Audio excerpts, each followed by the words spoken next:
Dre, nigga. Yeah. Fuck what a nigga say, I feel like Dre. Man, the game is thick. Suckers wanna play and load my K until that bitch click. Big stick, hanging out the bottom of my 4-5. No lie, if I whip it out, somebody gon' die. Only time you hard is on the gram when you go live. Flexing with a tube but never blam, I'ma blow mine. Won't show mine until it's go time. Nah, you can't hold mine. Yeah, I got the whole mine, I'm on the goal line. And I'm going for 6, watch me up the scope. Caught him at the stove, he was with his hoe. Had to let him know, that's your ass, you don't get it past. You reap what you sow. Why you speaking low? Speak up, boy, you been a hoe. Boy, you been a bitch, get off dick, tryna steal my drip. Look up in the air, you see me, I'm fly as bird shit. Never on no nerd shit, why you on that lame shit? You don't want no smoke, you get smoke with who you hang with. You know what I'm saying? Lame ass niggas talking about they in some gang shit. Nigga, you was a bitch, nigga. Matter of fact, nigga, you was a hoe. Nah, you ain't no hoe, cause hoes get dope. Man, your pussy ass a cat. We fucking lied, my niggas. Tell him free to act. Dealing for your rat, you know he told how you sleep. Top of the morning, man. Hard to start. Top of the morning. Top of the morning. Top of the morning, man.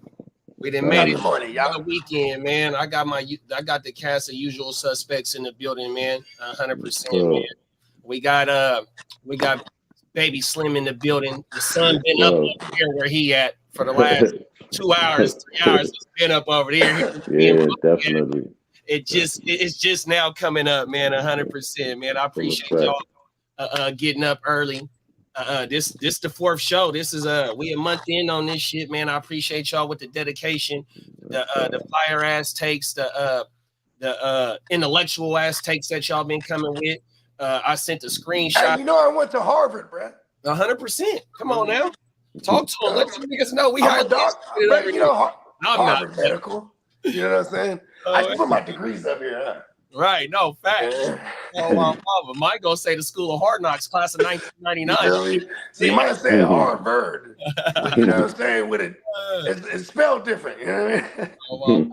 No, them is facts. Slim, talk to the people, man. Let them know what's going on with you, big rap. Man, chilling, man. Just, coming in here, top it up, see what's going on. Another week, another day in the den, man. Hey, Slim, I never got to ask you this, bro. So what part of New York you from? I'm from Brooklyn. Okay, yeah. You know, it's funny because, man, Jay is my favorite, bro, growing up. Yeah. So, like, you know what I'm saying? Like, Brooklyn was always, like, super hard to me. Tyson's from Brooklyn, right? Yeah. You know what I'm saying? You got Brownsville and Bed-Stuy. Like, you know what I mean? These are the things the pictures that was painted to me as a kid. Nah, it was rough in the 90s. It was real rough. When I was a kid listening to hip hop, the 2 places in New York I always wanted to go was to Brooklyn and the fucking Times Square. Yeah. That's just shit that because I'm from the West Coast. And you see Times Square on TV all the time. Well, that's what I really heard was all Brooklyn and nothing but fucking. You got to go see Times Square. You know what's crazy, bro? The first time I went to New York allegedly to do some work, right? It was my guys out of Harlem, bro, and like. I remember, like, I'd be like, I wanted to see, like, when we were done working, I wanted to go, like, let's go to New York and this and that. I was like, well, I wanted to put you on the subway. Let's go see everything. I want to see Brooklyn. And then they was like, fuck Brooklyn. Just Harlem. And I'm just like, I can't understand that, right? But then, like, the homies from Brooklyn, he's the same way, man. Fuck everything. They didn't like us because, it was a lot of bad history there. Niggas used to I couldn't find that out.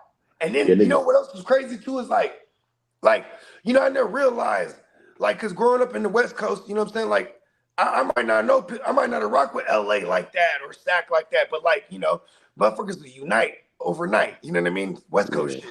You never see that really in the East Coast. Never, you don't see, like, I'm from New York. They say, I'm from Brooklyn, or I'm from Harlem, I'm from the Bronx. You know what I mean? You don't really see too many, like, I'm from New York, bro. Like, you know what I mean? Like, yeah, a lot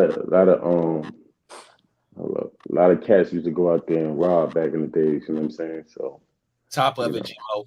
What up, Icon? Morning. I mean, they used to go out there and do a lot of jacking. So the stick-up kids. That's what the Brooklyn niggas is known for, is stick-up kids. Yeah, because Harlem, they were like more known for like flashy, right? Getting money, but Harlem known for something, Brooklyn known for taking it. I forgot who had that line. Man, was that KRS-One. That's who it was. Oh my mama! And Shout out Manhattan keep on making it, Brooklyn keep on taking it. You know what I oh mean? my mama! Hey, KRS-One, bro. Yeah. Oh man, he had one of them ones, Damn, bro. boy. What's That's that Yeah. one? The bruh, the one with the broad on it, with the high pitched voice. you I'm not sure. It's gonna kill me, bruh. All right, never mind. I digress. It's gonna come to you when the show over with. Watch. But yeah, like, Oh, how did it go? yeah, I know you're talking about. You know what I'm talking about, right? Ain't KRS when the bridge is over? Not the bridge is over. No. That's It was the like real his that's the real smash. hip hop It what was he's talking about right now. Okay. Yeah. 1, 2, 3. Yeah, that's it. Yeah, with the broad on the hook. Oh, how did it go, man? That shit was crazy. Yeah. But yeah, like my town my borough got the most projects, you know what I'm saying? So in the whole New York City, you know what I'm saying? So Wow. yeah. It was real rough. And you know what's funny too is like when they started gentrifying out there, I was like, uh-oh, because you know what I'm saying? You might gentrify the area, but now you know what I'm saying? You still got the stick up kids over there. Yeah. It's still because them projects ain't going nowhere. You know what I'm saying? So, you know, where everybody gonna go once they gentrify, they gonna be either in the Jacks or other sides of the city. You know what I'm saying? The borough, I mean, you know what I mean? Would you think would you think it creates more of a divide still down the line? What with the gentrification? Yeah, because then now you have all this, you know, it's more expensive now. Whenever they gentrify it, it becomes the property value goes up, right? So then it's like, you know, you get a different type of individual moving there versus like, you know what I'm saying?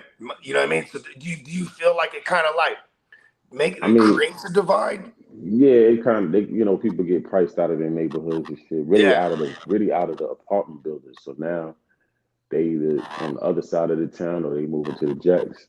You know what I'm saying? And the Jacks is every section of Brooklyn got projects. You know what I mean? So, you know, I'm from the Heights, you know what I'm saying? And you know, they got like shout out to Heights, Front Heights. We got 2 projects over there, Albany and Weeksville. You know what I'm saying? So, you know, then you got Bed-Stuy, you know, they got Roosevelt, Marcy, Sumner, some other ones too, like Tompkins, you know what I'm saying? You know, I got peoples in all them joints, but yeah, like it's crazy over there, you know what I mean? But it's cool though. It's a diverse borough, you know what I mean? Like, you know, yeah. But it's just, you know, people know where they should go and where they shouldn't go over there. That's it. And that's all. Yeah, if you don't want to get booked, for your joint, bro, don't go to Brooklyn. You know. Your fresh whites, you can get fed up out of them motherfuckers. Oh, okay, last Brooklyn question. Right? This is my last one. Was there a certain shoe where like you could be like anywhere else in New York and you see somebody rocking a certain shoe style or certain way they rock it and you know they're from Brooklyn? Not really. You know what I'm saying? Because you know we wear a little bit of everything. You know what I mean? So yeah, because like in Cali, like you know what I'm saying, if you wear a certain joint, they'll be like, you know exactly where you're from. You know what I mean? Yeah, like not in the town. Niggas got fly though. You know, they used to think that niggas didn't get fly. Yeah, you had your gritty niggas, but you also had your fly niggas. Yeah. You know what I'm saying? You had gritty niggas that get fly too. You know what I mean? So, you know, Harlem wasn't the only one with style and swagger. You know what I'm saying? Brooklyn had it too. You know what I'm saying? It's just that, you know, in Brooklyn, you just had to be more, you know, more aware when you're moving around with jewelry and all that. You got to protect your shit if you're going to be flashy. You know what I'm saying? In the town. You know what I mean? But yeah, like, you know, Queens got their own swagger. You know what I'm saying? You know, the Bronx. You know, yeah. You know what's crazy? Think about it too. Is like, damn, bro. Cause I've been going down the rabbit hole, and I know this is Harlem, but I've been going down the Big L rabbit hole. You know what I'm saying? This past week actually, and like man, I forgot about how like you know what I mean. He was linked with Jay super early. You know what I mean? Like he was actually one kind of put Jay on the radio first type shit. You know what I mean? Yeah, I mean in the '90s, there was a lot of rappers coming out of Brooklyn. You know what I'm saying? Like it wasn't just Jay, it was Buckshot.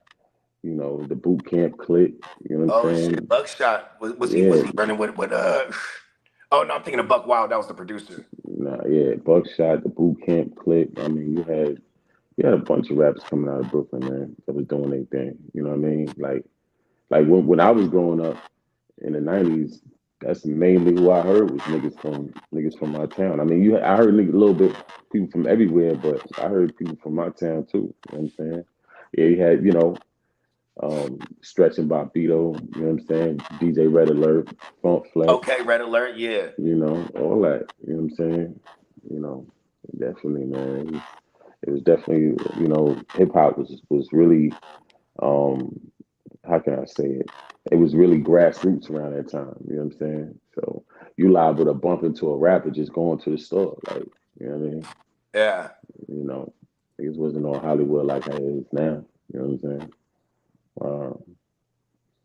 Yeah, you know what I got into too? This is the very last one, actually. I promise. But the last the shit I got into, man, it was they had a YouTube series, bro, but it was based in Brooklyn. Have you seen that shit?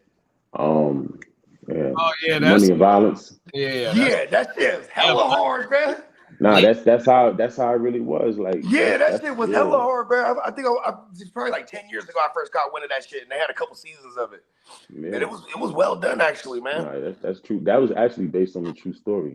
You know what I'm saying? The cat that actually was one of the cats, because they all two Rafe and Miz, like they was part of that story, but the original cat that was, you know, that came with the whole concept and everything, he got killed. You know what I'm saying? Yeah. But yeah, like boys is on. They got an interview with Mav Hoffa. Some of them boys got they said, where's Mav from? He's from Harlem. No, Matt from Brooklyn. He's from Brooklyn. Okay. Yeah, okay, that makes sense. Oh shit, I didn't know Mav's from Brooklyn. Okay, hey, he was hard, bro. Yeah, you know what I'm saying? Yeah, Mav, you know what I mean? He definitely a Brooklynite. You know what I'm saying? It's, you know, there's a lot of talent that come out of Brooklyn, man. You know what I mean? In all aspects, like career-wise, you know, whatever. You know, so yeah, man, that's what it is. Man, that's what it is. Shout out to Brooklyn, man. Shout out to the but I tell you one thing. Yeah, shout out to the town. But I tell you one thing: when you get to a certain age, you gotta peel, man. 100%.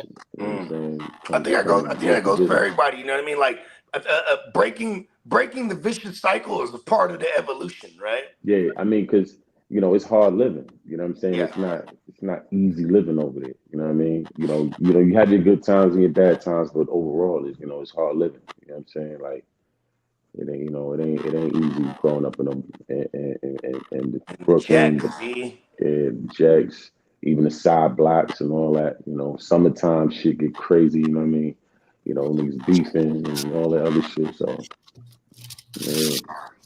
You gotta have your grip on you. You feel me? Got to. Yeah. Oh my! And the New York lingo was the shit to me, bro. That's why I used to love that show, that Money and Violence. Mm-hmm. Now, see, back then, cats they was with the hustling, jacking, extortion. Now, not to say that the same thing doesn't go on. It's scamming. It's more. It's scamming, and it's more the gang shit. So it's like. And now all the gangs is all mixed up. They be banging over there, bro. They be banging for real, though. Definitely, you know what I mean? And then now it's like all the gangs is all mixed up now. Like they got their own names, and you know, you might have, you know how like I don't know if you know how like Chicago is. Where, you like where there's all BDs and GDs, but there's like sub joints. Yeah, they have sub crews where it'll be mixed up. Like that's how it is. You know what I'm saying? So that's how it is over. That's how it is everywhere. It pretty much is like that now, especially like in the rap when you get the fools that are actually banging and rapping. Yeah. Because it's like otherwise, if you ain't willing to collab, it's always funk. You know what I mean? Like you know what I mean? And it's like you got the projects beef, and you got the 90s, like where Bobby Smurder and them from. you know, that section and my section never really, you know, they had issues for a little minute. You know what I'm saying? Okay. Yeah, they've been funking for a little minute. So yeah, Hey, like, them specifically, do they bang? Like, I mean, do they bang like do they bang different colors, or is it just their song? they bang blood and Crip. Blood, Yeah, no, Crip, that's what I'm saying. But I'm talking about like specifically, man, I sound like Vlad now. I'm like, well, what are they, Crips? I'm like you mean like what they do? They wear like yeah, all like red? Schmurder and them. They bang in C. They bang in the C, right? Yeah. Yeah, because like you know, a lot of, I mean, even Jay-Z, he never said he was a Crip, but he will always reference like, you know, like the boys in blue. You know what I mean? You know what I'm saying? Yeah. But then like, you know what I mean? Like, you know, me getting into like podcasts like back in 2010, 11, and like, you know, with Taxstone and all them, it kind of showed me a different side of Brooklyn. I didn't know that the Bloods was out there like that. You know what I mean? Yeah, nah, they is. You know what I'm saying? They started back in like the early 90s. You know what I mean? Yeah. You know, the Crips came in a little bit after, you know what I'm saying? But the Crips was never that deep. Now it's kind of even. You know what I'm saying? Yeah. You know, but yeah, it's definitely, and then it's not like, you know, you're not gonna tell a Blood from what he wearing no more. Niggas wear what the hell they want to wear. You know what I'm saying? So, you know, when it, you know, you just gotta know what motherfucker about face. You know what I'm saying? Yeah, you ain't lying. Yeah. Well, shit. Before we get into the first topic, I'm gonna go ahead and get these motherfuckers away, bro. Mm-hmm. Yeah. We're gonna get these bitches away. I can't share the screen, so what I'm gonna do is I'm gonna put it on right here. Thank God, we keeping the trail. We got good karma. You know what I'm talking about? We're gonna win that. They're gonna win it right there. ADG 16 is the winner of the motherfucking shoes, bro. Yes, sir. Tapping in ATG. Congratulations. That's his Instagram name right there. I'm gonna go send him a DM on his Instagram. Let him know that he won the shoes. They're looking for tapping in. Hey, shoot him the StreamYard link. If he happens to get it, tell him to jump on him. You know what I mean? Oh, my man. You feel me? If we can get a live reaction, you know what I'm talking about? Oh, my man. Make sure yeah, bro. Let's get into the first motherfucking joint, man. Go. Pull this shit up. I feel real gully after that, after the New York history lesson for No, 100%. You know what I'm saying? Yeah. Hey, the first city, bro. You gotta know your due diligence. You know what I mean? All right, y'all. Strip clubs are obviously known for their cash flow, among other things. So, two really old criminals wanted a piece of at Onyx, the gentleman's club here in Atlanta. They got in by cutting a hole in the roof and then used power tools to break into the club safes, y'all. After spending 2 hours inside, the thieves, who were wearing white masks and gloves, got away with $250,000. Wow. That's impressive. That's crazy. Yo. They had to know exactly where to go. That was an inside They scouted this place out so good, or they've been there too many times before. And yeah, but why y'all got $250,000 in the safe at the club? Well, you know, you got to have the money for when the people come in. You can't deposit that at the end of the night when the banks are good and closed. The ones, you know. But they were unique, though. They weren't like the average thief. So they've been watching a lot of TV. Yeah, but they had white masks and gloves. They used to be black. Maybe like the white masks don't pick up well on the type of cameras they use in the Okay, bro. Give me your thoughts on the motherfucking Let me jump out real quick. Go ahead. Let's get okay, look at bro. This is hey, these motherfuckers are sophisticated, bro. To jump on, like, I mean, because you know, doors and windows and things of that nature, they're gonna have sensors naturally. They don't put them in the ceilings like that. So one, that was brilliant. You know what I mean? And then like if it's a two-man job, both these dudes, they know their shit, because you can't just have someone sitting around like he ain't just holding the tools. Like everybody, both these men, they know how to get it down, cutting the damn hole in the thing, scaling down, and then being able to crack a safe. Because this is not a normal, you can't just go on a like Craigslist and be like, yo, who know how to crack a safe? This is almost a skill. This is almost a skill that's passed on. Like when you look up locksmiths or safe crackers and stuff like that, if you were to like actually commission one of these guys legitimately, they usually come from, oh, my daddy was a safe cracker and his pappy's pappy, and you know what I mean? Like this isn't just something you just learn, you know what I mean? Yeah. It's passed down. It's passed down generation to generation. and then of course it's a strip club. You got $250,000 in cash now. How many bags do you think they had? Because if there's hella ones, you feel me? Right. I mean, 50-pound bags. I look at it like this, man. You know, this economy getting real tight right now. So all this throwing around loads of money in strip clubs and all, motherfuckers gonna start coming for that shit. You know what I'm saying? Like they gonna start trying them spots, man. Like, you know, people getting, you know, taxes. It's people still waiting on their taxes that ain't coming yet. You know what I'm saying? You know, a lot of jobs is laying off and all type of shit. People getting, you know, shit. you gotta watch it with all this throwing the money around all over the place. People gonna figure it out whether they gotta come take it on some brazen shit or they gotta sit there and think it all the way out on some Ocean's 11. I'm gonna come crack the safe. They're gonna do that. You said Ocean's 11, bro. You ain't lying, bro. Yeah, they gonna do that. You know? Hey, look. Like Tom, when he said the word brazen again, there goes that word again, JD. Come on now. You know what I mean? Hey, they're brazen out here, bro. I'm telling you. Facts. Them is facts. Nah, I'm with Derek though. Derek say you can't crack a safe when you know the combination. Ooh. Oh my mama. That's true. You know they just okay, because I was just naturally assuming they got up in that thing. Yeah. They got broke in that thing.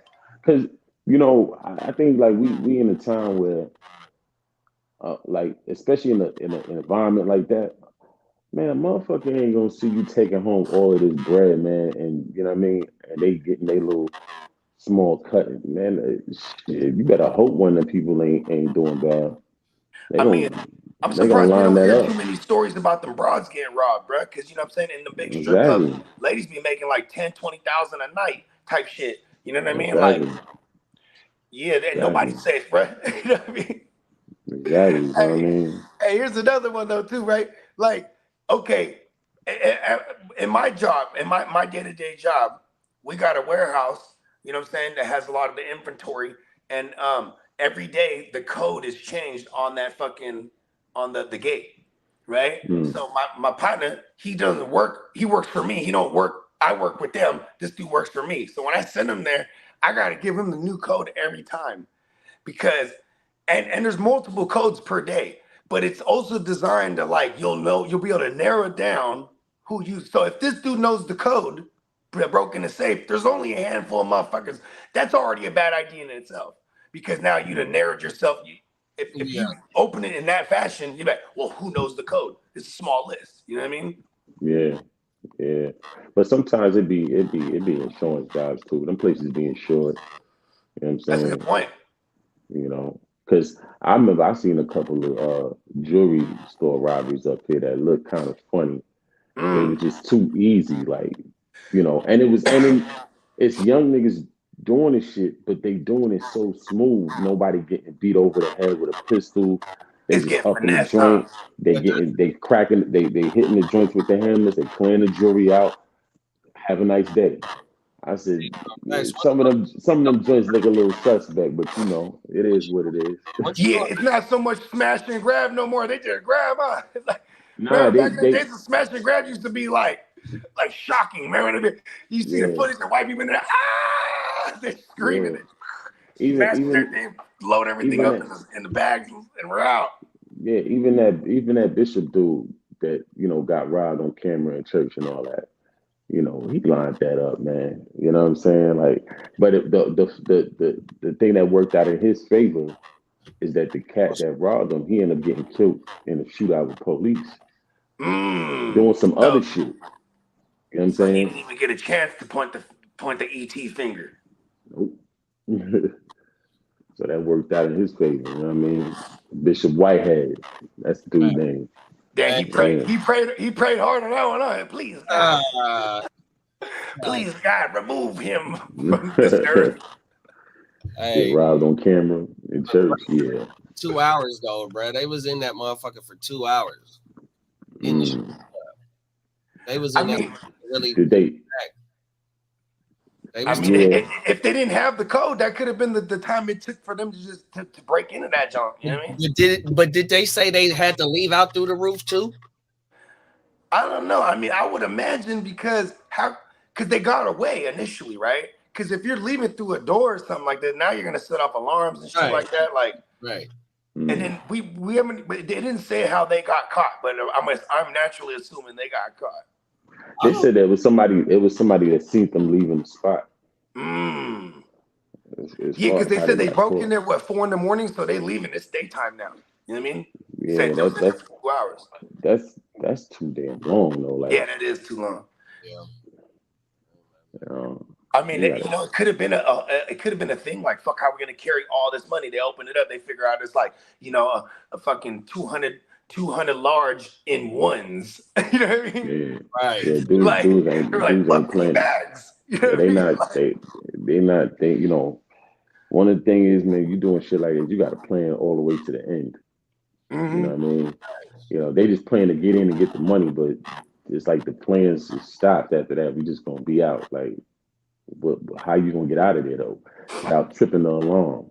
You know what I'm saying? Without people seeing you. Like, all these things come into play. You know what I'm saying? Like, so it's not a normal thing to see someone on a roof too, throwing bags over the edge.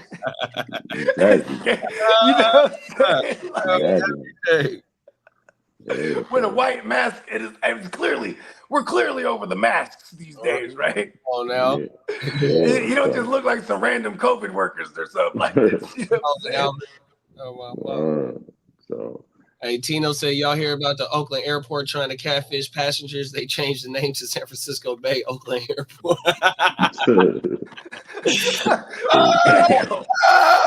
What's wrong with the Oakland Airport? I've flown out there a dozen times. Anaheim Angels or some old shit. Anaheim Los Angeles Angels or some old weird shit. Oh my God. It's about to be the athlete, the San Ho Athletics or something like that too. They're about to move them up out of there too. Bruh, Sacramento A's. There you go. A's for the next 3 years.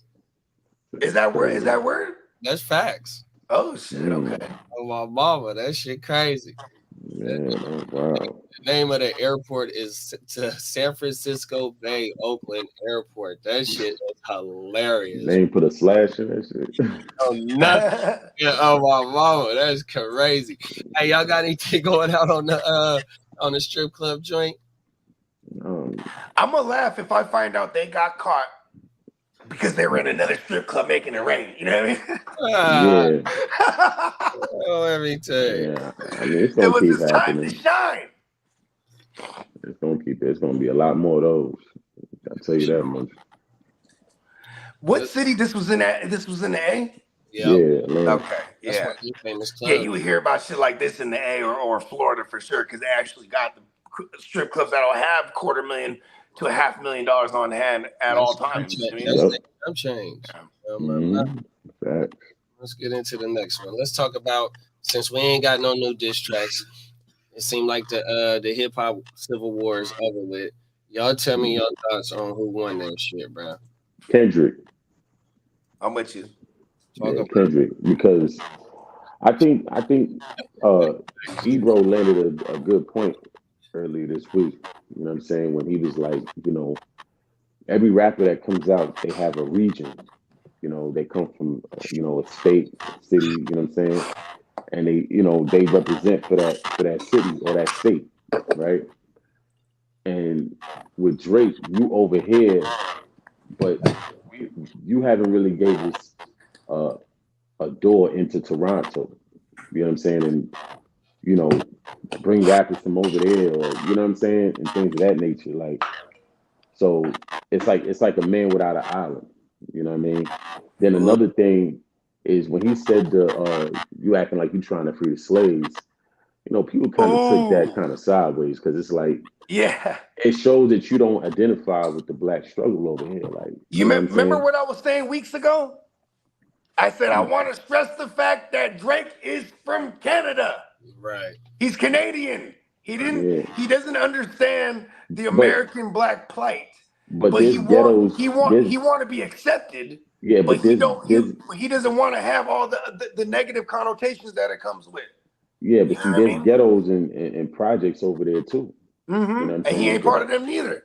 Exactly. You don't shine a light on those folks. So it's like, hell nah. And shout out to York and shout out to the Jungle, and they got hitters out there. Yeah, you know what I'm saying? Especially if you're a place that wants to prove themselves. You know what I mean? Yeah. So I feel like, you know, that showed that he really didn't relate, you know, to the plight of black folks and what they go through out here, you know what I'm saying? But you want to benefit off the culture. You don't give us nothing to solid in your music. It's just about females.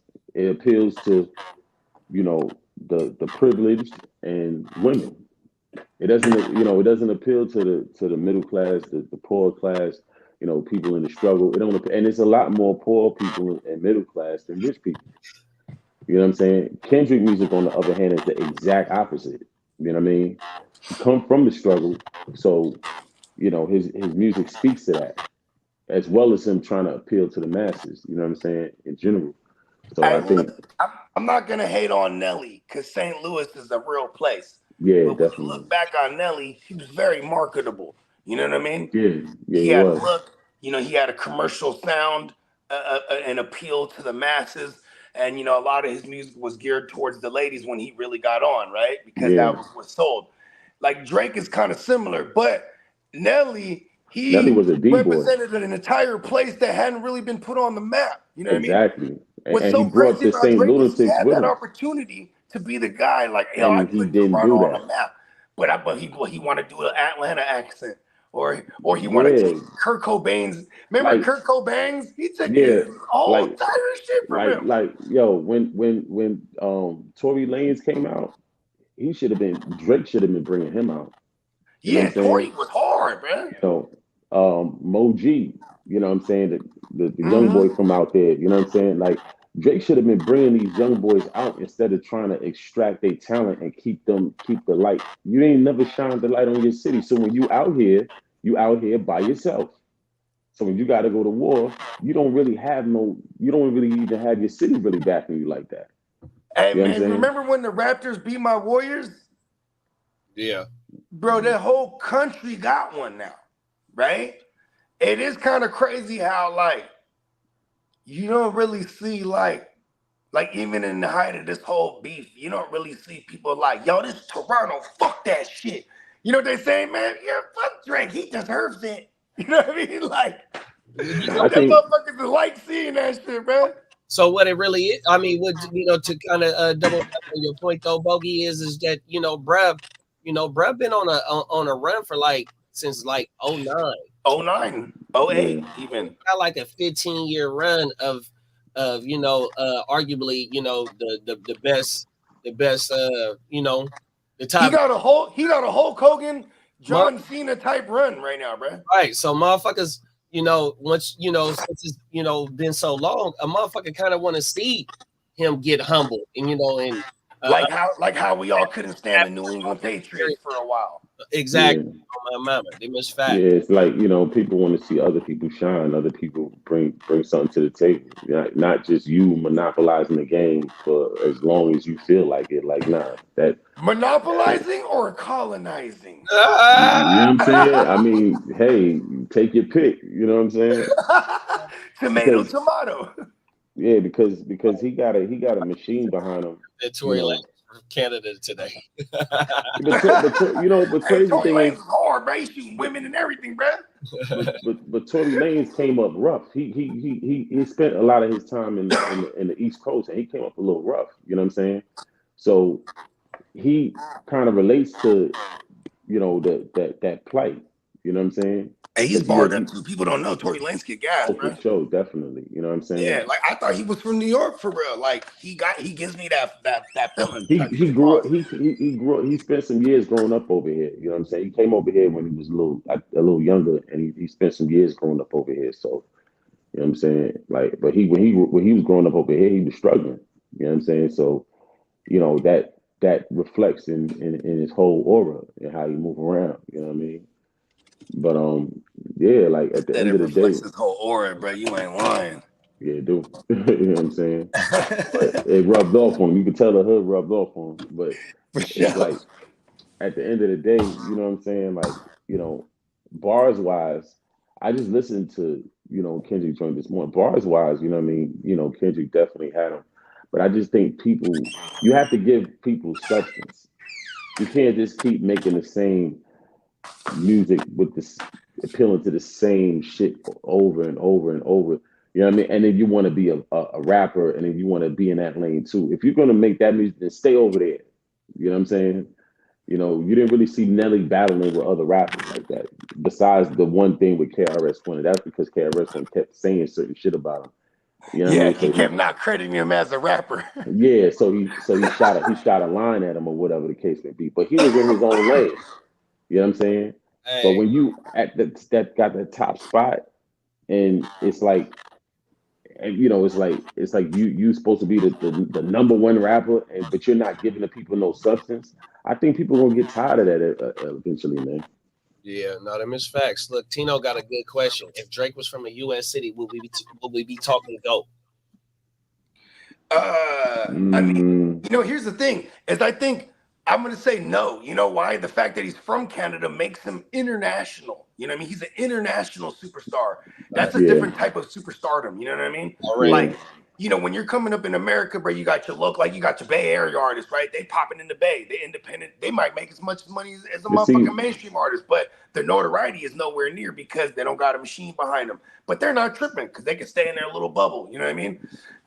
When you got someone like Drake, it would make sense to stand next to everybody and make different sounds and popularize other regional sounds. But the thing that sucks is he's using it as his own. You know what I mean? I think platform to poach different cultures. You feel me? Like different sounds. Yeah, see that's the thing. Like I think that with him, he has a lot of things that played in his favor. You know what I'm saying? Him coming from acting. You know what I'm saying?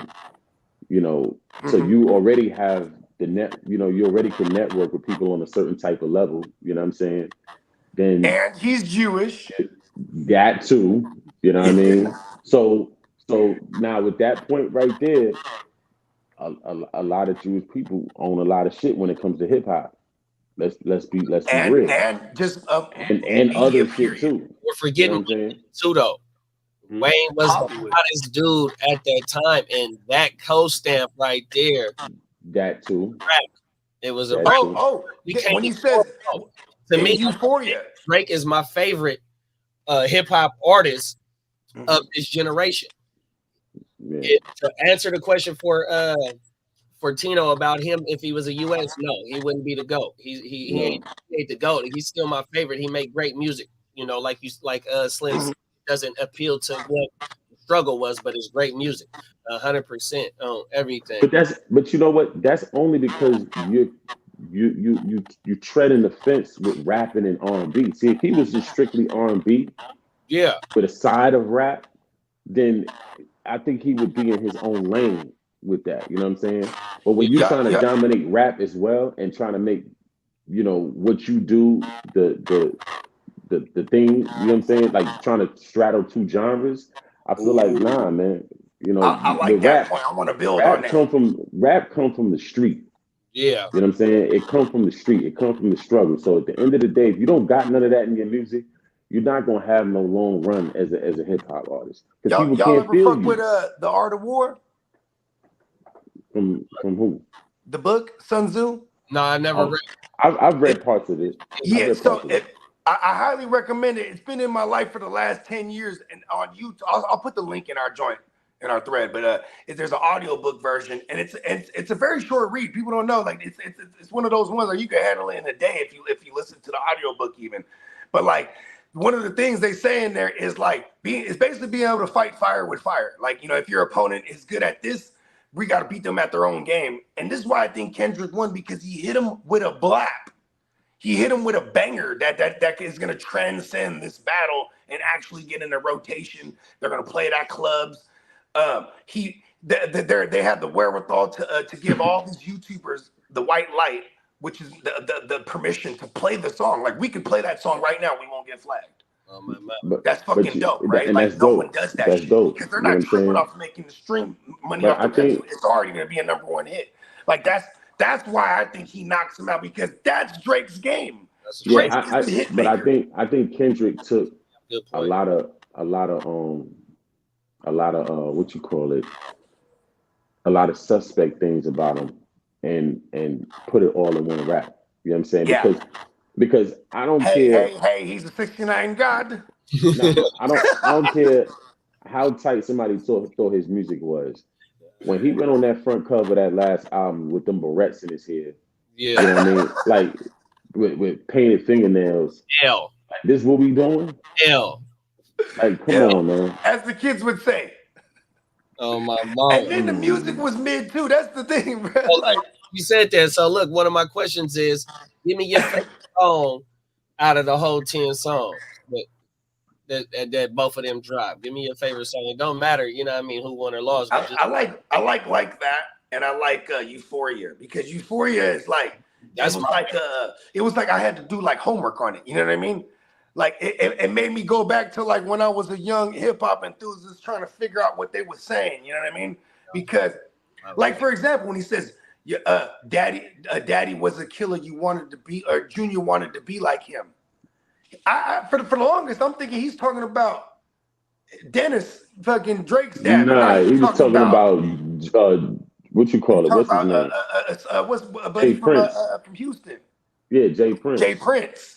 Yeah, because I've been peeped that corny shit. Like, see, I barely caught that one. See, but this is why I think Euphoria was so great to me because I was still catching shit like a week later. You know what I mean? Yeah. Like, but I like Meet the Grams, and I like the one that he did with Mustard. You know what I'm saying? Because it was just something. That was a song that you gonna play that people gonna play all summer. And then he's gonna take shots at you in the song. You know what I'm saying? Just like how remind your mother. Yeah, it's gonna remind your ass. You know what I mean? Probably struck a chord. Now lyrically, A minor. Now lyrically, I like Drake's last diss record that he did after that. But I just felt like it was too late to have that impact once Kendrick did what he did. Once he made it a party song, it was kind of like the shit was done. He beat him at his own game, right? You know, yeah, because that's what Drake was going to try to do. Mm-hmm. I mean, he tried to do it twice. Think about it with push-ups. The push-ups and the Family Matters. Those are some bops right there. Like those could have been like things that got in rotation. But you know what was funny is Joe Budden said this kind of fucked with me. He said he was so hyped when he heard Family Matters. Then, like 52 minutes later, they dropped Meet the Grams, and he was just like, I don't even want to hear Family Matters no more. And it's so funny because that's how people react, though. Yeah. Like, I think, like, and Slim just said, the last Drake response was actually very good. But, like, the impact of the last joke, no one even cared. Like, Drake's done. No one even cared. No one even cares, man. But it was actually good, though. And the cool thing is, Meet the Grams, it was so disrespectful, he could have ended it there. Yeah. But he came back and went with the motherfucking, boy, and it's done. That hard stick shit, bro, like you said, it was just, the impact was over, bro. He knocked you out with that one, boom, and you was just, woo. I mean, he did also say in that track, he said, I don't even want to dish you anymore. You got me second guessing. Like, and then he says, like, well, if you want to bring facts, and it's like, that's kind of funny too, because we still don't know if Kendrick really being on the broad too, because that could just be, T as well, right? So when he says, oh, when you want to bring facts and you're ready to reciprocate it, I'm here. But I thought you were, you're not a worthy adversary. Or he said something along the lines of that, and it's like, come on, bro. That's like just saying, well, that's taking your ball and going home, even. You know what I mean? Yeah. Well, they said the boy that sold his California house, he put it on the market for $88 million. Oh shit, he out of here, bro. I saw that this morning. He sold all his properties in America, or at least pack it on up, get it on up out of here, man. Fuck that shit up, man. Hey, run for your life. Put that nigga about the country. That's crazy. He said you a fan, you a up. fan, you a fan. Freaky ass nigga. Right. Yeah, pass that shit on up, man. Oh shit, that's it. Hey, he better drop an album real fast. And remember what I said too, though. I said he was a Canadian fan of American hip hop.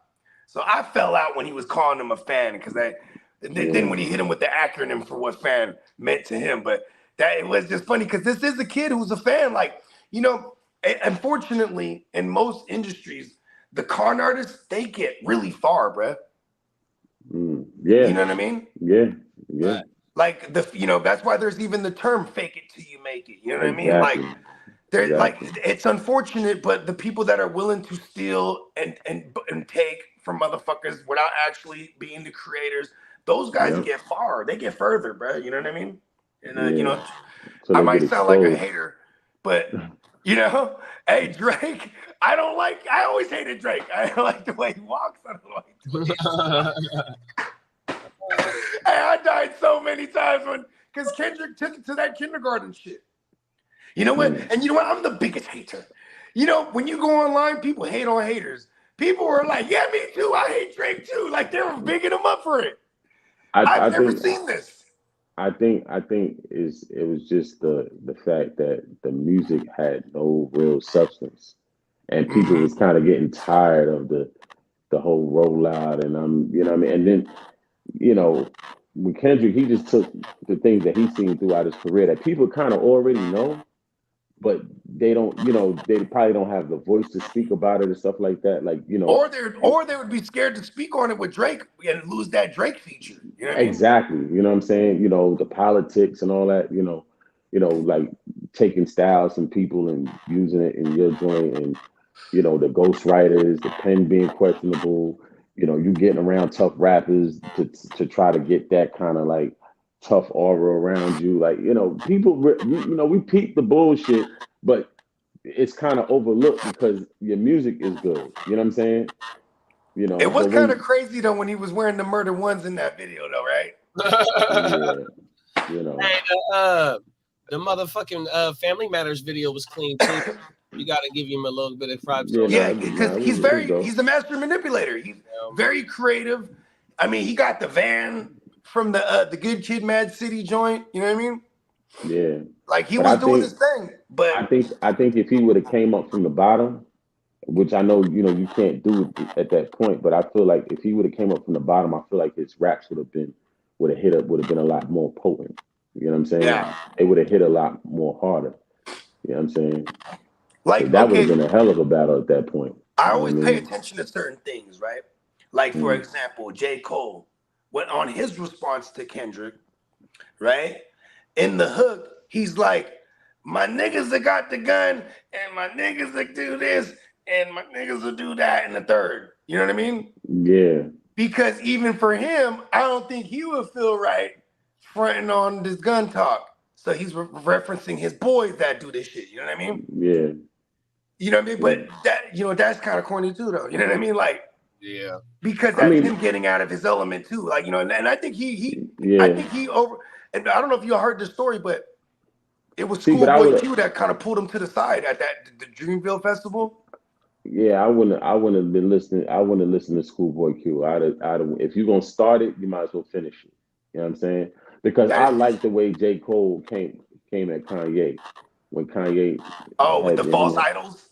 Yeah, that was dope. He did that. That was dope. I felt like, you know, if you would have came with that type of wordplay, that would have been crazy. You know, here's the one thing about Drake too. Is Drake, he seems like a kid that was bullied a lot. Then when he got his chance to be the bully, he embodied it. Because like a square nigga, like typical square nigga. Man. Yeah, like I mean, think about this. Out of all the niggas he could beef with, he beefs with Kendrick because Kendrick is the poet from Compton. You know what I mean? But he's connected to the streets and he's connected to the, you know, to the whatever blood set that 2 T's and all those foods are a part of. But he's not banging on wax like that. But he's painting the pictures of the environment because this is where he's from. So he chooses to pick on this guy, not on a YG, you know, or anybody else. You get what I'm saying? And he bit off more than he could chew. You know what I mean?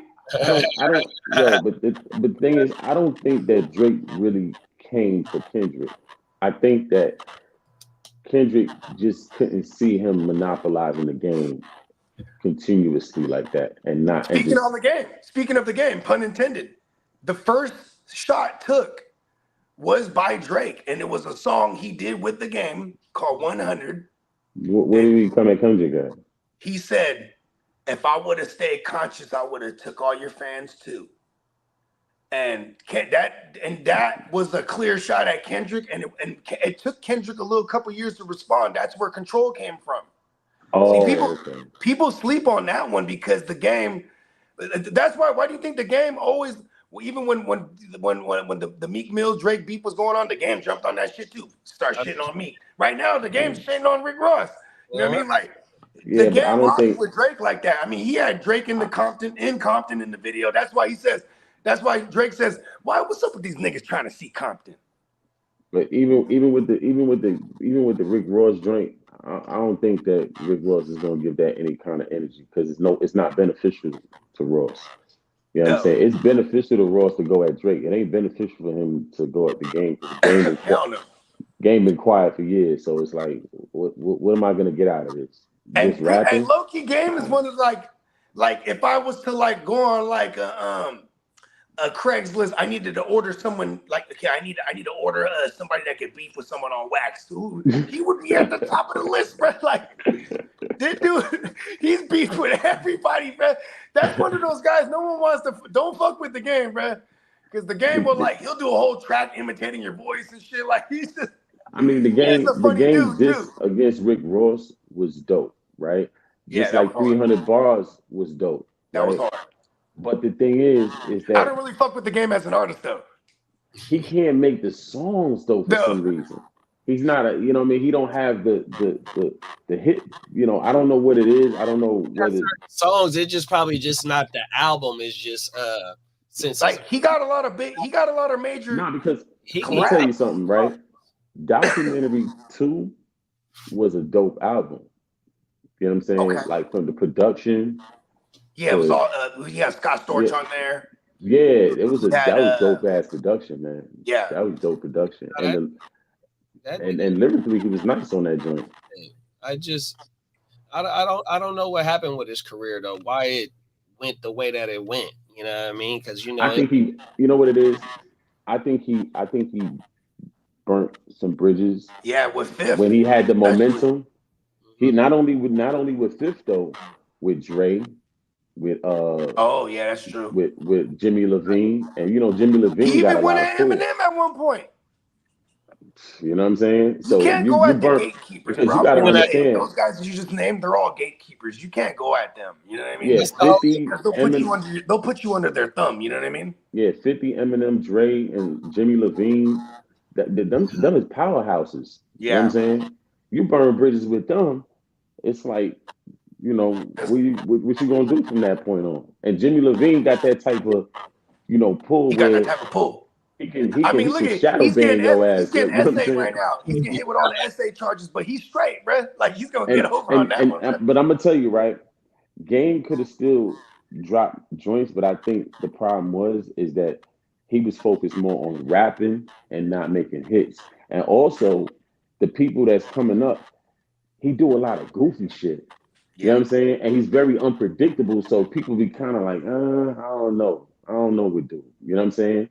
So, because I mean, why he never got a beat from Mustard? All these new producers out here, like, you know what I'm saying? Why they not messing with him? Yeah, you know how come he doesn't co-sign the next up and coming West Coast guys? You right? I never thought of that. He does, but they don't really fool with him.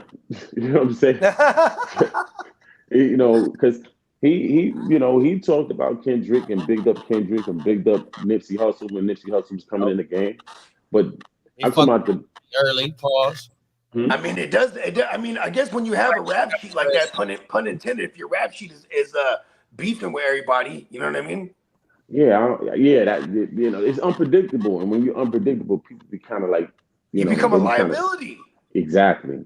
That's the word I was looking for. You become a liability. People be kind of like iffy when it comes to dealing with you. It's like, I don't know, man, because we might do his song today, and then tomorrow he jumping on the track dissing some nigga dissing me, and I ain't got time for Don't that. let the It's too much gimmicks. He's sitting down or something like that. He's gonna write it in his notepad. Yeah, it's too much gimmicks. I got the picture and everything. And then he's connected with Wack, right? And you know, Wack's the type of dude, he got a dossier on everybody. That there, like, you know, because the one thing that I don't agree with Wack with, because I don't knock Wack for doing what he do on Clubhouse, because I feel like if DJ Academics and Adam 22 and all these people can go get that bag, why can't a hood nigga go get that bag in that lane? Go get that bag. You know what I'm saying? This P-Funk. But the only thing that I didn't agree with him was the whole Nipsey Hussle thing. Like, you know, I didn't like that was real nasty. You know what I'm saying? And then, you know, the whole thing with he's trying to act like he just, first of all, if you ever hear old Bogard justifying something, I'm probably wrong. You know what I mean? So with that said, it seems like he's justifying the fact that he has this footage allegedly. Yeah, and I don't like that. He's the one stopping it from coming out. But you're telling everyone it exists if it does. I don't like that. I don't like that either. That's like dry snitching. And it has and it is extortion. It is basically extortion at its finest in everyone's face. Like, but in reverse, he's like he's withholding it. But he said he got it from Big Udo. He said allegedly that shit. I mean, I don't know who to believe when it comes to that right there. Honestly, my thing is this. You know what I'm saying? Like, if you had even an ounce of respect for that man, and you knew you could have bought that tape and have it in your possession, you would destroy it. Yeah. What's the point of even talking about it? You know what I'm saying? So I don't like because I felt like Nipsey meant a whole lot. If his career could have went on how it was going, and you know, going up, because he was rising right before he got killed. Make him a legend, not a martyr. Or what was I saying that right? I think so. It's trying to taint his legacy, essentially. Yeah, right? I don't like that. Yeah, I don't like that. And then Game wonder why, you know, they took Game off the track, you know, with the with the Nipsey album. Thought of that.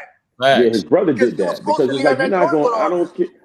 Listen, if you're not going to disrespect my bro or your man's nigga who manages you, standing right next to this dude talking crazy about my brother, and then think that you're gonna be on my album, absolutely not. No, facts. You know what I'm saying? So I get it. You know what I mean? But that's the only thing I didn't agree with, because I felt like Nipsey meant a whole lot more to hip hop than just rap. You know what I'm saying? He brought more to consciousness, and you know, kind of like with how Tupac was conscious, you know, in that way. You know what I'm saying? Hey man, and you know how many times I had to argue with people, like, because how Tupac actually had first shot himself, bro. That was the story that went around like 20 years later. Yeah. And it made sense though, because they was drawing down on him. He tried to draw down hella quick, but you know what I mean? Yeah. And then once they heard the gunshot, they started, you know, natural reaction, they started firing back. Yeah. And it's like, damn, because, you know, it ruins the legacy, so to speak, to certain people. Like, it kind of did. I ain't gonna front. Like, you know, Tupac made some mistakes when it came to, like, because it's like, okay, I watched this Vibe interview, and he admitted that Biggie didn't have anything to do with him getting shot. So I'm like, well, the same way you was vocal about Biggie having something to do with it, now you know for sure that it was those Jimmy Henchmen and them cats. Yeah. Why wasn't you so vocal about cleaning that up? You know what I'm saying? Yeah. It's kind of like you just made other excuses for it in the Vibe interview. Well, he could have called this person. He could have did this. I remember that Vibe interview, man. Look, because he changed his whole tune after that. But look, exactly. But look, he went out. He straight went after Big and them after that. This is exactly what happened with that situation of him, or that Quiet Studio shit, right? When when Pac came up here, Pac was doing movies around that time. He was getting into acting, right? And he was doing mad So, features because he needed money, bro. Yeah, He exactly. was fighting that case. So Jimmy Hinchman and Haitian Jack, they helped produce Above the Rim. They was putting the money behind the scenes. See, they was gangsters running around in the street, but they took some of that money and they was putting it into legal stuff. And they have Pac, and Pac, he adored. These are the words that Pac used. People use. They say Pac adored Haitian Jack. He just followed him like a dog, like a best friend, like a little brother. Let me just land this. Let me just get this point right. Go ahead, I'm gonna let you cook. So at the end of the day, like when he got introduced to them, Big introducing to them cats to do the movie. You know what I'm saying? When Pac started hanging with them dudes without Big's knowledge. You know what I'm saying? So when Big got wind of that, he was like, yo, I don't think you should be really hanging with them dudes like that because them dudes is really running around in the street for real. So if you're gonna do business, just keep it on the business level. You know what I'm saying? Mm-hmm. But Pac took a liking to them because they was real gangsters moving around. You know what I'm saying? This, that, and the third. I mean, he's Bird in fucking in Above the Rim. That's basically Haitian Jack right there. Yeah, that was like I said, they put money in that to help. No, but I'm saying the character of Bird, like Pac's character. Nah, Haitian Jack was Haitian Jack.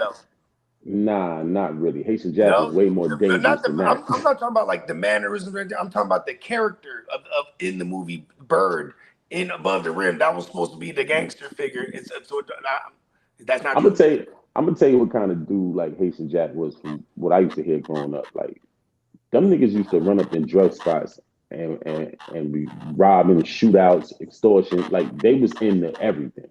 You know what I'm saying? And they got a lot of that money up the hard way. You know what I mean? And took that money and put it into, what they did. But regardless of the case, like Pac and them cats had crossed wires when that whole thing with that female happened. You know what I'm saying? Yeah. With the essay case. Yeah, and Pac was in a newspaper saying that he was hanging around some hanger-ons or something like that. That's how he referred to them. Oh, they don't like that. Jimmy Hinchman and them. They took offense to that. You know what I'm saying? Fuck yeah, that's disrespect. So that's when the Quad Studios thing happened. You know what I mean? Big didn't have no knowledge of any of this shit because they're not going to tell Biggie none of this shit because it's none of his business. We dealing with him. If something's going to go wrong with us, we're going to deal with him. We ain't got to check in with you. You know what I'm saying? Pac called him though. He said he was supposed to collab with one of Lil Sean. We were supposed to do a song with Lil Sean. And then Pac was demanding the bread though. And he was mad disrespectful, yelling at Jimmy on the phone.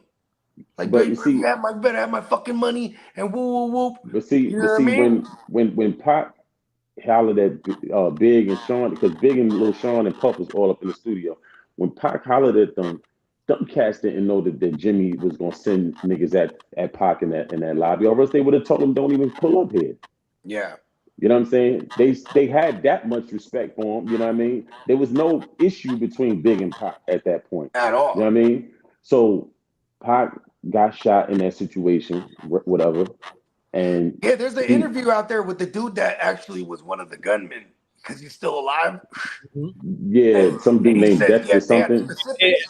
And Stretch's brother.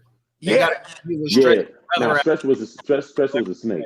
Yeah. But, Stretch was in on it. He was the one like that, but also because Stretch could be bought apparently. But the thing is, like when Pac, got shot, went to jail, he went to listening to cats in jail tell him about a situation that you know about. How you let niggas in jail tell you about some shit that you know about? Hey, the motherfuckers in jail know it all too. You come out and it's fuck Bad Boy, fuck Biggie, but it's like, where the fuck this energy coming from? Yeah. That's why Big wasn't so quick to respond, because he like, yo, where the fuck is this coming from? Nigga, I would set you up to get shot and robbed, nigga. What the fuck I got to gain from that? I'm making my own money doing what I'm doing. You know what I'm saying? It is sad too because I could pinpoint where the paranoia comes from. It comes from when Big told him, "Hey, bro, don't be fucking with them, bro. They almost too real for you, Pac." And then you know what I mean? When all this shit boils down, he goes, "Big tried to warn me. Big set me up." You know what I mean? Or at least that became a power play. And that's my thing. It just became a power play. You know what I mean? That's my thing. It was supposed to be a power play for Pac, and that's it. You know what I'm saying? But Pac had this thing where he wanted to be around the gangster shit, because even you could see when he went to the West Coast, you know, he was doing like he was with Suge, and Suge had him mixed up in all that bullshit. But Pac was he that's what he wanted. You know what's fucked up? You ended up jumping out there when you really wasn't supposed to be jumping out there. You're supposed to be playing your position as the artist, and end up getting killed, getting caught up in some beat that really ain't got nothing to do with you. But one thing about Pac though, before he got with Death Row, he already had LA ties though, because when he did the Thug Life album in like '95, it was either before Me Against the World or it was after Me Against the World. It dropped. No, it was before Me Against the World. Yeah, he had a gang of joints. He had joints with Snoop and Big Sight and all them cats. It's niggas own Thug Life. Thug Life had facts. That's facts. But here's another thing too. But my thing is, why go to the West Coast and now become a blood at your later stage in your career when you're trying to get right? You ready for this? And then insert yourself in some shit. Hey, a motherfucker goes broke, you get dangerous, bro, and desperate. Like I think when the money gets low, that's when things get when people right. And he was in debt. He was in debt, bro. They bought him. They basically was owned by them, not only contractually, but because they paid the $1 million whatever for the bail. Yeah, but he could have hustled his way out of that. He had enough momentum. And he really did though, he could have hustled his way out of that. But he had a three album deal, right? So, and people don't know, when you drop a double disc back in the days, that's 2 albums. Well, everything. But right out the gate, he dropped All Eyes on Me. Then he had Machiavelli in the can. And you know what's crazy is that Machiavelli was actually the one where he was naming Haitian Jack and all them Jimmy henchmen. He was laying out the whole thing. But then he was also like going at the Fugees randomly now, because everybody that was in there. You can't keep up the beat with Big, and you know for a fact who's talking. But go ahead, Jay. What you talking? But the theory about the nigga being broke, it's not true, because the nigga in all that unreleased music, he got a line like, bruh, nigga, I sold 5 million. He said first it said I sold 1 million. Then he said, nah, fuck that. I sold 5. My shit went platinum. It was, man, look, bro. That nigga knew who he was. Right after All Eyes on Me took off, bro, it was a wrap. 100%, bro. There was no way that nigga was broke, bro. Not to mention, he did Poetic Justice. He did Gridlock. He did gang related. Like 2 other gang related. The other movie with the white dude with the patch on his eye. No. Right. Bullet. There you go. Is the nigga about, I mean, they said that he got MOB tatted on him. So he, Yeah, and what's that? What was the dude? The dude that be doing the Vlad interviews. He's a Mob Pyru. Mob James. Mob James. Yeah, Mob James he's very vocal about that. They didn't like that. Yeah, that's Buntry's brother. But yeah, he's like, we didn't like that. He got the MOB tat now. Oh, now he Mob. I think he always kind of had something out for Pac though. He had something out for Suge too, for sure. Yeah. Hey, the nigga Pac, with his upcoming in the Black Panther movement, bruh, the nigga already was having I'm pushing the movement tendencies. No matter in his stage of life. You ain't lying. It went from Thug Life to the MOB.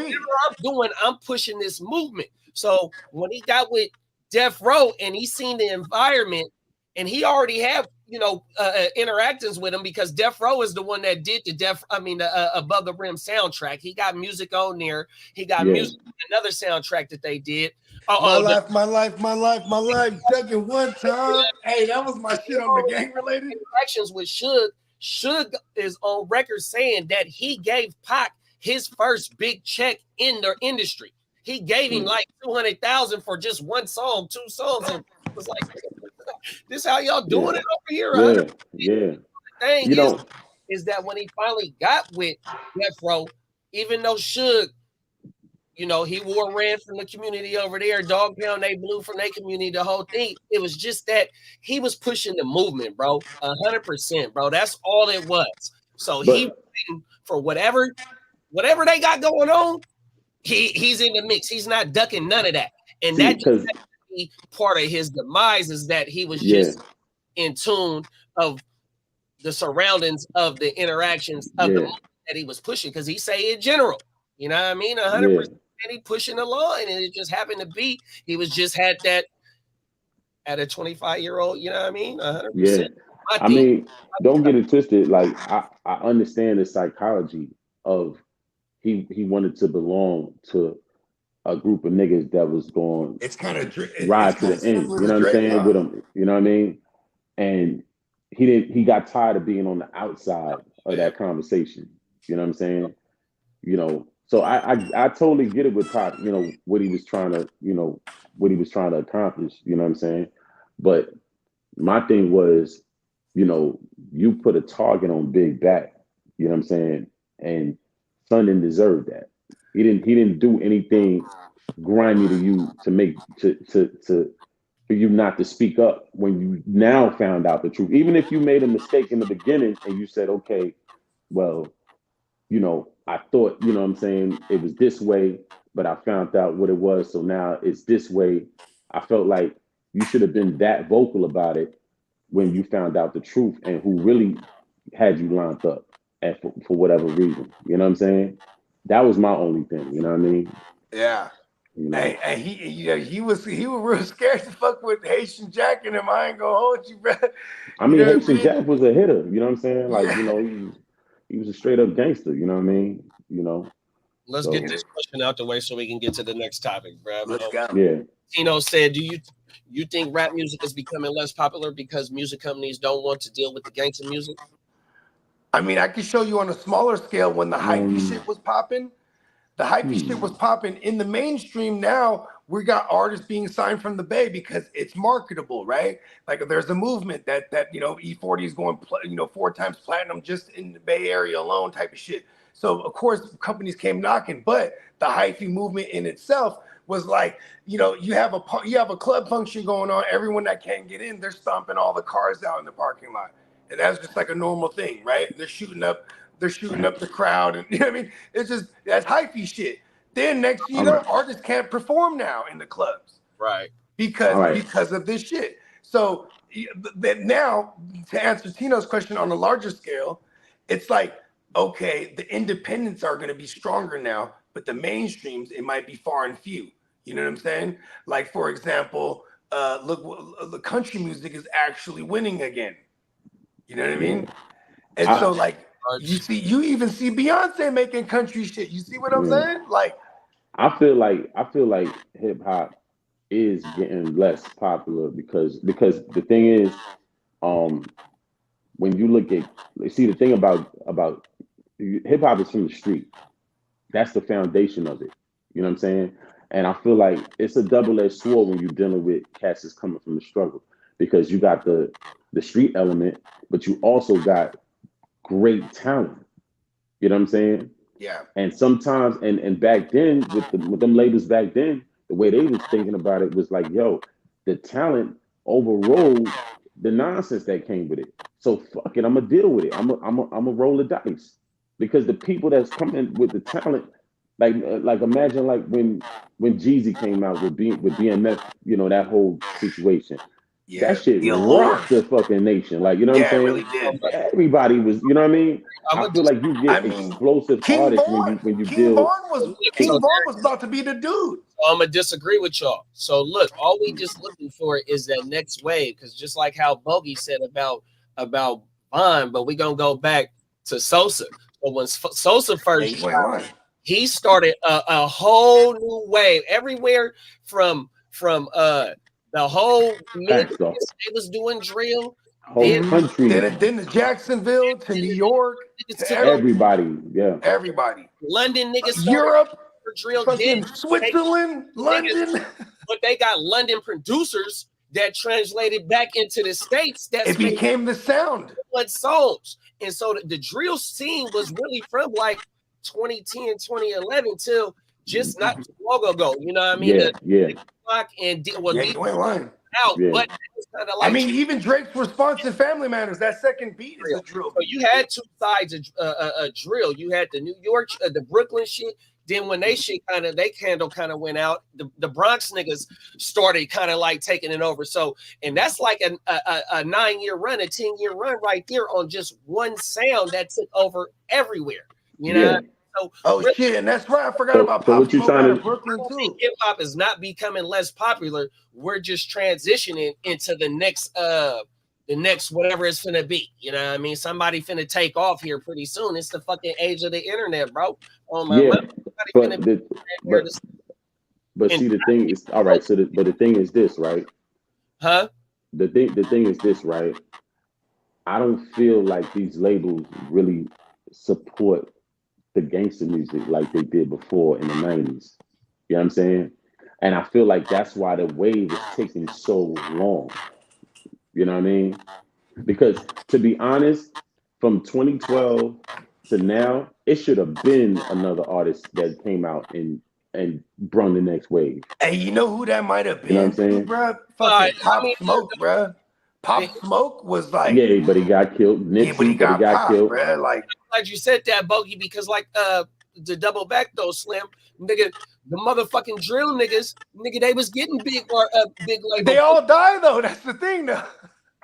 And the fucking I hate to say it laughing, it's sad, but off that shit, bro. And their music blows. I mean, you're worth more when you're dead too. I ain't gonna. I mean, it's art, right? It's just like Picasso and all the motherfuckers. You know what I'm saying? When they was alive, they was doing their thing, but when they was dead, it was on. Yeah.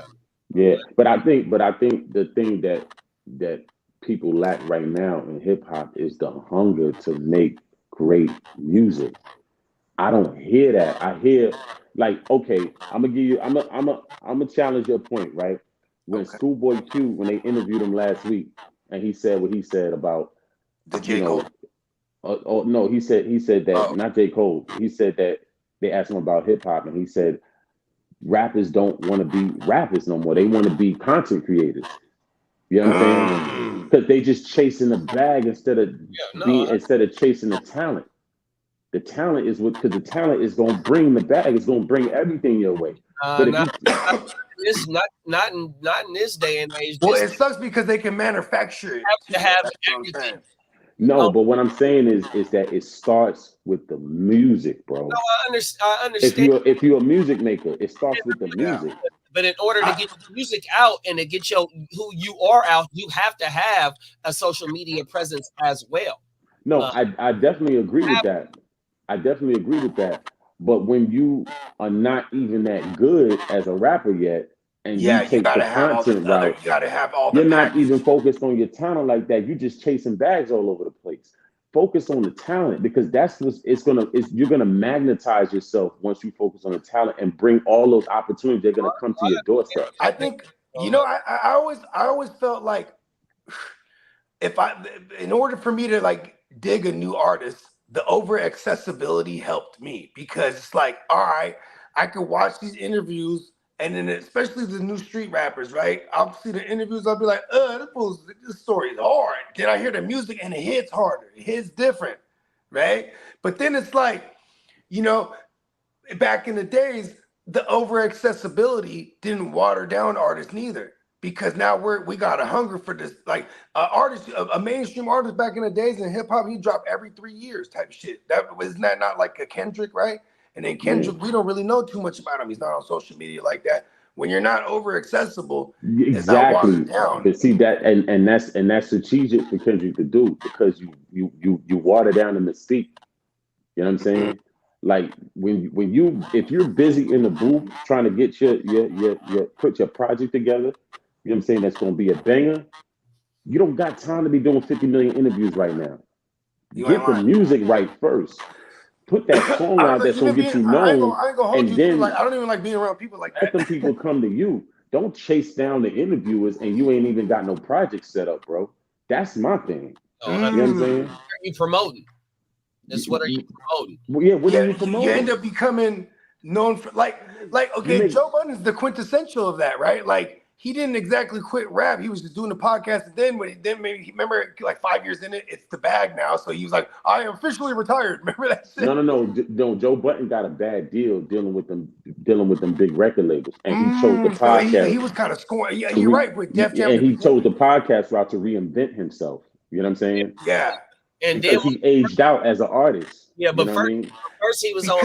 But also because that era too. He was from the era where they didn't, where they called it a young man sport. Because I do like nowadays that you have the longevity guys like 40 and like Jay and like you know what I mean. There's artists that can still tour and do like how Rolling Stones and them do. You know what I mean? Yeah, but you have to have a project like how Chief Keef introduced Chicago, and he introduced a different type of Chicago that we always knew Chicago was gangster, but we never seen it from a young nigga's perspective.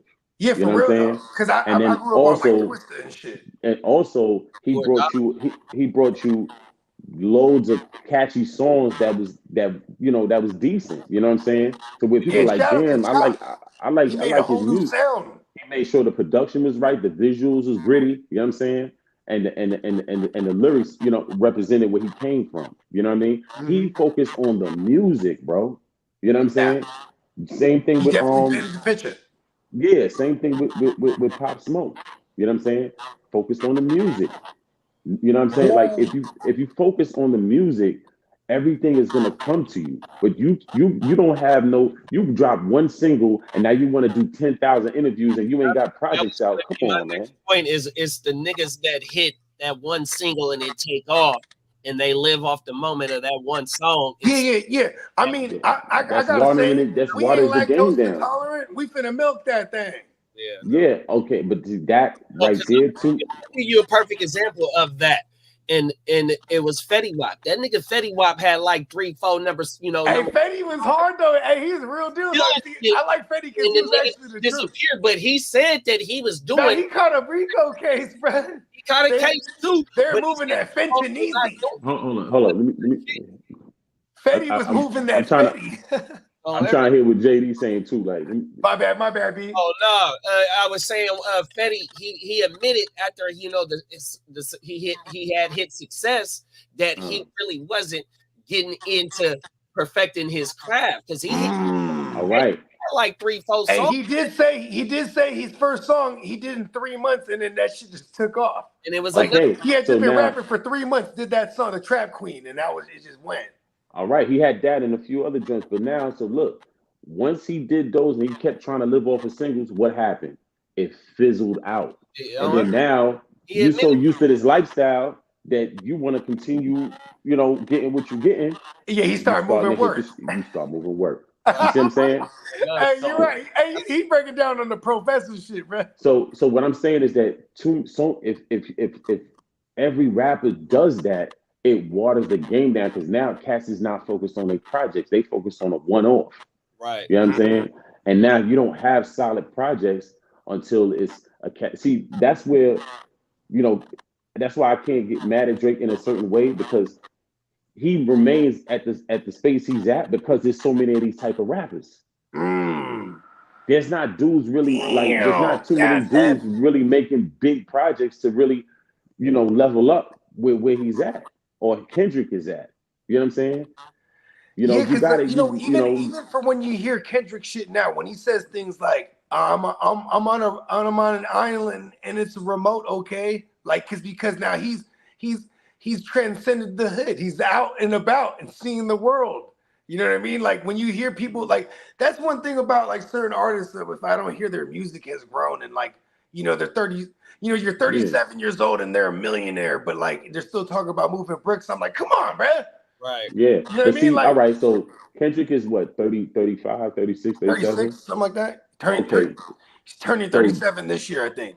All right. So, and Drake is 37, right? Yeah, turning 38. So these niggas is pushing 40. Where is the young nigga that's supposed to be coming out with the next wave? Where are they at? they kind of been hold on to the they kind of had a stranglehold, right? See, that's what I'm saying. It's like, you know, now I don't, like I said, but you know what? To it's a good point. The original point, you're right. I don't think it's necessarily gangster music. I think it's this element that I just explained right here with the one-offs, and cats just want to chase the bag and they don't want to focus on the music. That's what I think is watering the game down. Yeah, and that's and also, like you said, they just really trying to chase that one song that's gonna get them in the door, and then, you know, the work ethic kind of falls off. It's not too many, it's like a Kendrick. You know, it's not too many, and you know, Kendrick, he studied that era of what real music was. And these are, I mean, and what's the common denominator? It is these 80s babies, you know what I'm saying? Like, 100%. It's niggas that's born in the 90s too that also come from seeing. They also see the last end of the beginning of the 2000s and how shit started fizzling off when that type of era money was starting to fizzle out and niggas was transitioning to a whole nother wave, and we still got some of them niggas that's in their 90s that make that type of music. Hey, you know what's fucked up? I'm 39 right now, and I used to always say when I looked at the generation, like a couple beneath me, like in my growing up in my side of town, I'd be like, damn, they don't got no OGs, bro. Yeah.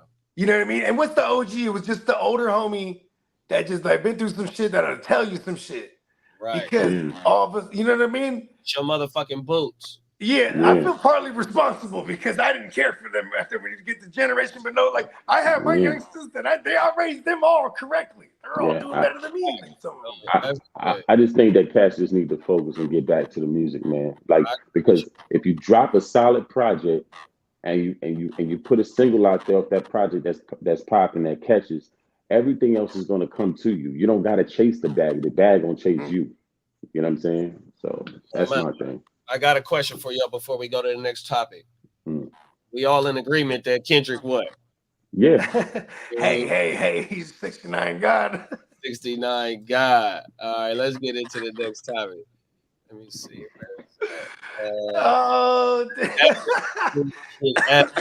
Freaky ass. That shit. That's just been in my head for like a week, bro. Pause.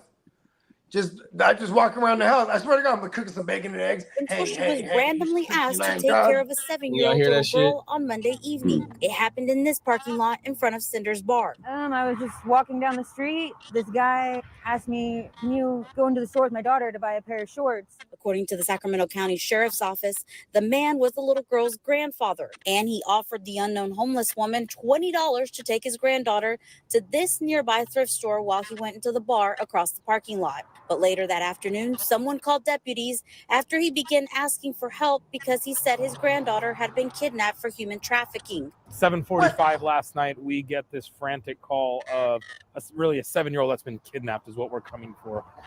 We've got all the resources coming out. We have our helicopter, we have our canine, we have our, drones out here. 30 minutes later, deputies located the young girl and the homeless woman who had supposedly kidnapped her. The little girl had spent about 4 hours with Jope, who says she tried to return her, but the grandfather was too intoxicated and she didn't feel safe leaving her there. So she took her back to her campsite, just walking distance away. Then they heard their name on a PA and she returned with the child. All of a sudden the helicopter's going around and attention on the ground, and it says her name and, describes me. The little girl was safely returned, but her grandfather, Jason Warren, was arrested for felony child endangerment. Lauren Jope says she's just thankful she was in his path when he was looking for someone to take care of her. I'm glad that I was walking when I was because, she could have been left with some man or, someone who doesn't want to watch her or something like that, someone that doesn't really care. What? Damn, there's many layers to that. Come on now, talk about this right here. That case solved itself. Yeah. If you're gonna leave a child, with a random stranger while you go in a bar, your ass deserve to be where the fuck you at. Like, the case solved itself. He's an alcoholic, clearly. Yeah, that's exactly what it is, bro. And irresponsible on top of that. Well, and when I say many layers, because it makes me think like, where's the parent first of all, maybe the parents working, has to stick him with the grandpa. Then it's like, then when she says, a good thing it was me and not some random other homeless man or something, like, you know what I mean? Like, damn, there's so many, like, facts.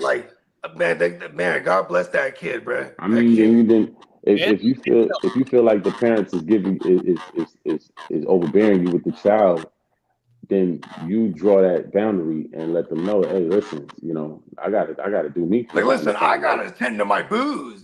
You know what I'm saying? You know, Say but that. leaving them, Don't front like them, you're gonna take the kid. You know he can't take the kid to the bar neither. No, yeah, leaving them for that.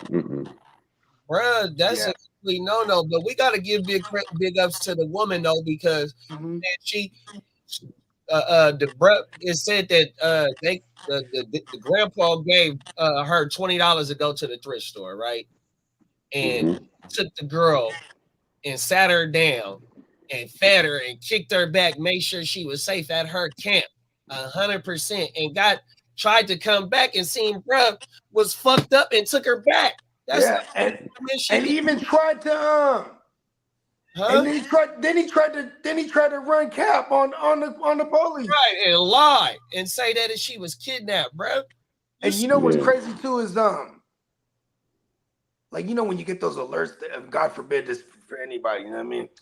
But you know, the Amber alerts, you know what I mean? Like, it's so crazy because that's real, but you know, that's what was going on there. When they got the helicopters out, like, they acted fast. Quick. Fortunately. They don't play about that shit. They don't play about that shit. You know what I mean? Yeah. That situation pretty much took care of itself, though. I mean, shout out to the lady for holding the kid down and having a good heart, because Lord knows what happened to that kid. But yeah, that situation took care of itself. Yeah, and you know, she sounded of a fair sound mind, right? She didn't, you know, not like your the stigma on a lot of the homeless is like, you know, they're not in the right state of mind. Yeah, just because they're homeless don't mean they're bad people. You know? Exactly. There you go. Yeah, man. Good. Shout out to her, bro. Most definitely. We're gonna get into I think we put a bow on that one, nice and tight, right there.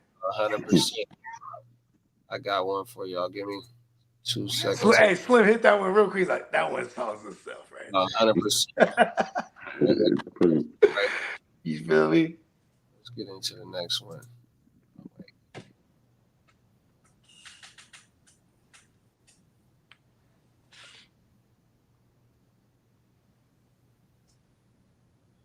Damn it.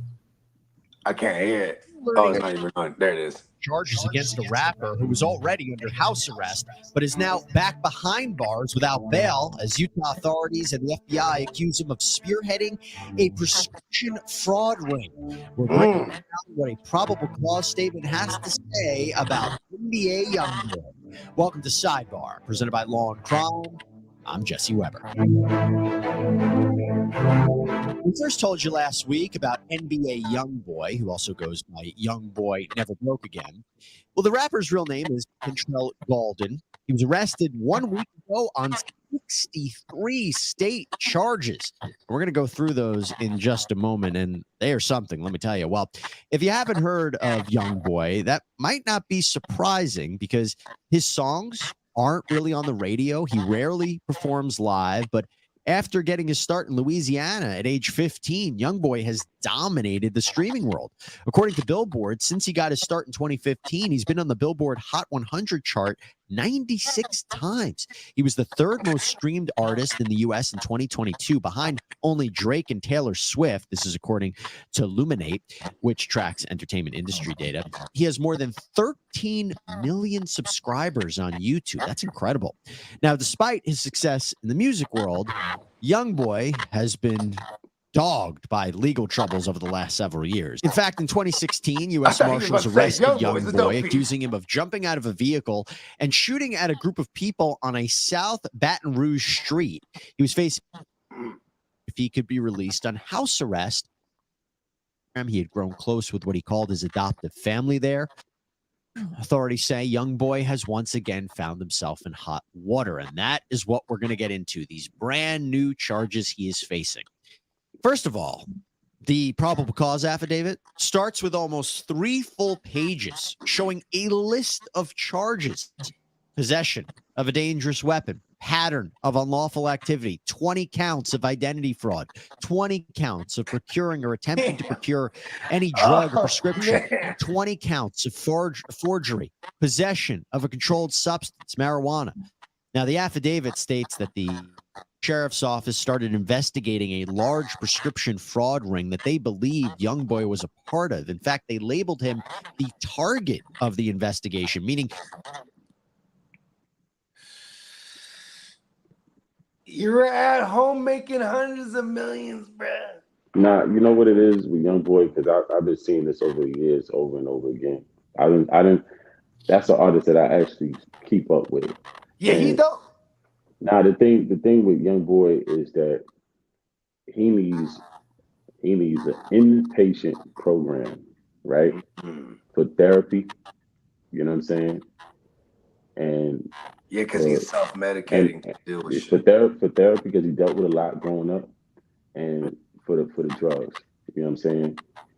To get back focused, because the path he's going on, he's gonna self-destruct. He's gonna self-destruct. If he keeps going on that path, he's gonna self-destruct because he has too much money to you have to have the control. You have to control yourself when you got that much money, or else you end up like a Whitney Houston or a Mike Jack, or you know what I'm saying? Like, you know, the biggest stars that had all that money. Even Prince was on that fentanyl in the drip. You know what I'm saying? So I feel like he's young, but he grew up in trauma, and he got you know, he's using the drugs to cope with all of that shit. You know what I'm saying? Yeah. He needs to get into a situation where he can sit still, you know what I mean, and just focus on rebuilding himself. Get rid of the drugs, you know what I'm saying? You know, scared of that withdrawal, B. So you got to go through all of that. You know what I'm saying? Man, I had the homies, bro. When it was sipping rich, man, you had to have money for real. So it's so crazy that he's like doing the fraud to get it, because like you got money, you probably got to pay like 2 bands for a brick. But like he'll probably, what do you think he pours up, like an 8? He probably pours an 8 every time, bro. See, that's the thing, though. That wasn't the route that he took, though. So he was. So the story is a little bit deep. So what was going on? How was he getting the thing? Because I thought when I went down the rabbit hole, I thought he was like impersonating. So he got the credentials. It wasn't even the fact that he was posing. He got the credentials of the doctors themselves. So he had a prescription. That shit is leaked. You know, the doctors have to have legal shit on the board saying why, you know, that they're signing this prescription out and shit like that. That boy had the whole credentials of several doctors, but not only that, he was posing as the person who needed the prescription, and some of them was women, and he was faking the accent, or you know, trying to women. But that's gonna the birth dates of some of the motherfuckers. Wait, they said that's 20. He has 20 counts of identity. What is it? Identity fraud. The problem is that he has to have somebody in his life that he listens to and respects. Yeah. Along with all the other shit that he needs, which is to sit your ass still for a minute, get that shit out your system, talk out your problems, work out the shit in your work out the to go through that. Yeah, work out the kinks out of your head. And then you need to have somebody in your life that's a positive influence that you respect, that you listen to. Because the path because the thing is that who's around him? You know what I'm saying? Yeah, he's on house arrest. But he's the guy though. He is the breadwinner of his family. But you ain't got no wisdom. You ain't got no game. Ain't nobody. And then the fucked up thing when you coming from environments like that, you know, the people that's around him, they don't want to rock the boat because he taking care of them. No, that's facts. So you got to have somebody that stands above all of that bullshit and says, nah, fuck that money, bro. My point is, though, bro, the extent that he went to go ahead and get the medication that soothes him to help him relax, whatever the case may be. But you know, in this case, it happened to be, you know, the PO-up. It shows the level of where he was at in his habit. His habit was, I need this, I need this, I need this. Bro, that detox is real. See, that story, the police gonna use the amounts that he was trying to get and try and targeting him on as a distribution, and that's where they gonna try and fry his ass. Oh, I didn't think of that, B. To me, it's personal use. The story starts off on how in 2022 he was the top third. He was the number third streaming motherfucker behind Taylor Swift and fucking Drake. How many times he got a top 100 Billboard song? So it ain't like the nigga broke. You know what I mean? His music. Yeah, you ain't lying. And he's an independent motherfucking artist. You know what I mean? So it's like maybe the nigga can't buy it, or maybe it's just not available. I mean, addiction's a real thing, bro. The way that he's drinking dope, bro. You know what I mean? They gonna try and fry him because, nigga, that's a state drug case, bro. 100%. I think that's the best thing that he got going for him in his defense is that he's an addict, because anything that's better than fucking than what you talk about. You feel me? He has to use that defense. But he gotta I think this could be a blessing in disguise for him. 100%. In the words of my man JD. Because if that goes on, if what he's doing goes unchallenged, he's gonna die. Point fucking blank. He's gonna die. Because I know cats that was on that lean so heavy that they organs don't even work right. Yep. You know what I'm saying? The shit will eventually kill you. It's not something that you can just go on for years, just continuing to do the same shit. No, you're gonna die. You know what I'm saying? So that's why I say, like, this might be a blessing in disguise for him, because you know you're not listening to nobody outside of the people that's around you. They're not telling you anything. They don't want to rock the boat. So who the fuck is? OGs though. Some of the OGs don't even want to say nothing. Exactly, because he's helping them. You know what I'm saying? But you have to realize, like, hey, you have to be look who signed to him. I mean, look who he signed to ultimately, right? With Baby, right? No, he's not signed to Birdman. Oh no, it's not a sublet of Cash Money. Nah. He did a project with. Nah, he just did a project with Birdman. You know what I'm saying? Because that was just out the gate. Okay. Yeah, but okay. Because I was gonna try to play the narrative of like, well, he had Wayne on. You know, Wayne was on he was super rich all the time too. Yeah, but Birdman sat back and allowed that shit to happen too. So I can't really exactly. But that's what I was saying, though. You know what I mean? If he was under Birdman, he gonna allow that shit. But what I'm saying is that era though, you in that 2013 era coming up though. That's what them niggas was doing though. That's when the act was act was still around. Niggas was because that's when they stopped. Remember the company shut down at one point, right? So then it skyrocketed the ad prices, and everybody got started getting on the walkie. You know what I mean? But you see, you know what this comes back to when cats say, when Meek Mill said some stupid shit on his album years ago. And I said that didn't make no sense. Oh, I don't want to hear your opinion if you ain't got shit, right? Yeah, but I don't like that. That's what happens when you don't want to hear nobody's opinion who is not as rich as you. That's what happens. Right. You're on the path to nowhere. You know what I mean? You don't want to listen to nobody, so you either die or get killed, getting caught up in some other shit. You know what I'm saying? Or you lose everything. You know what I mean? But you're not winning with that formula. You know what I'm saying? So that's just right. With the little, have a good one with the little one. 100%. Yeah, that new Planet of the Apes is fire. I want to see that shit. Oh yeah, bro. I need to see that show. Hey, bro, what's his name? Caesar? Yeah. They got a whole crew now. I saw a clip where he was like, "Oh, here comes the humans." And he started trying to like do some kind of like look cute type of shit, and then smashes them. But yeah, so you know, that's pretty much what it is with Young Boy, man. You know, all that I don't gotta listen to nobody because they ain't as rich as me. That's what leads to. You know what I'm saying? Because I don't care. I don't care how much money I have. If somebody telling me something that makes sense, I have to evaluate. And if it makes sense, then I gotta consider that. You know what I'm saying? What kills me about Young Boy is that like he got hella kids too. Because before I had kids, I used to say live fast, die young, and leave a good looking corpse. Like James Dean. I think James Dean used to say that. So as a kid, I used to say stupid shit like that. I started having kids. I'm like, oh, this is dope. You know what I mean? I want to be around now. You know what I mean?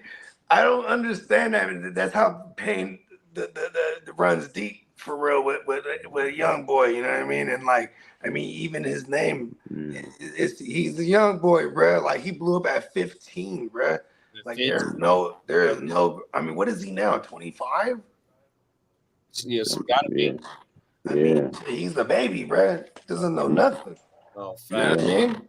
I'm about to get ready to tap on out of here in a few. All right, let's fire up the last one. Yeah, we'll fire up this last one. Shout out to Young Boy, bro. 100%. Yeah, shout out to him, man. I hope he get the help that he need, man. You know what I'm saying? To get some guidance, man. Because you know you got a super. Because he was doing some. I ain't gonna lie, he was doing some knock shit. He was doing the voices. That's the dope thing, man. It was, bro. I'm just saying. I'm just keeping it real. Them is facts. Here go the last one right here. Police have used the smell of marijuana as probable cause to search someone's car during traffic stops. It was a tactic that has helped police find drugs and seize illegal guns, but it also led to some questionable searches. However, the Minnesota Supreme Court recently upended that entire practice after a ruling that the smell of weed is no longer enough. Fox 9 investigator Nathan O'Neill joins me now to explore these ripple effects. Yeah, Amy, well, the police training instructors, they say this new ruling is fundamentally changing the way police do their job. And we decided to really dig into the impact of this.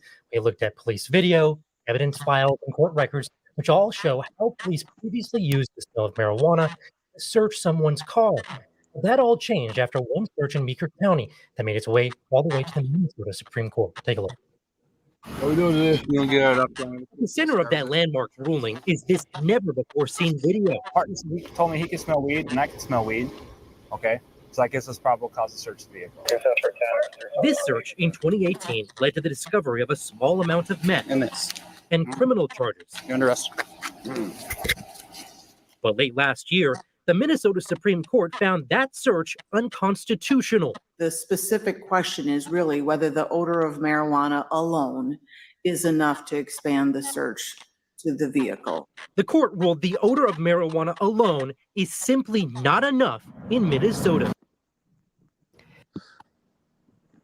Man, they just gonna find another way to catch your ass. That's all. You know what I mean? If you hustling and you moving around a certain type of way, then you shouldn't be riding around with your car fogged the fuck up anyway.